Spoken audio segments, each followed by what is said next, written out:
ก็หูดีอย่างแจ้งข่าวแม่นพักประชาชนปฏิวัติลาวนำพาชาติเฮาก้าวหน้ามีใส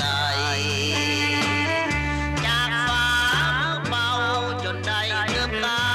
เข้มแข็งใหญ่ต่อสู้ทนทานอาถรรพ์สิ้นใสกำจัดปัดภัยพวกลาเมืองขึ้นขนมองอาจเสลียวสลาดส่องใสเยืองแสงสว่างสวายให้ชาติเราได้พบความสุขสื่นหาความสุขสมและสร้างสังคมนิยมคนฝืนยืดเยื้อยาวนานทางยุคปืนเพื่อชาติเราเดินคู่คืนดินลาวแนวทางที่ดีภาษาไทยมีเอกราชบ่ยอมก้มหัวไปเป็นทาสยึดความเป็นศาสตร์มาให้สาวงาม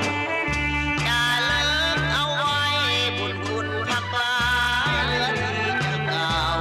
ขออวยพรใส่ให้ทางของเฮามันคงยืนยาวตลอดกา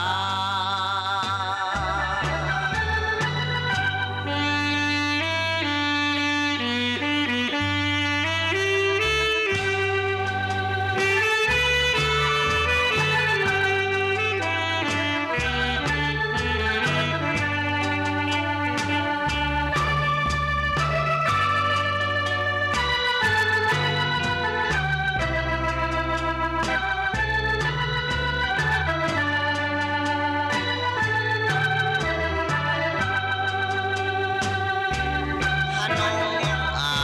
จเสลียวสลาดส่องใสเยืองแสงสว่า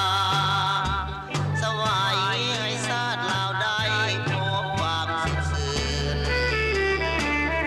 หาความสุขสมและสร้างสังคมนิยมคนฝืนยืดเยื้อยาวนานทางคืนเพื่อชาติเราเดินคู่คืนดินลาวแนวทางที่ดีภาษาไทยมีเอกราชบ่ยอมก้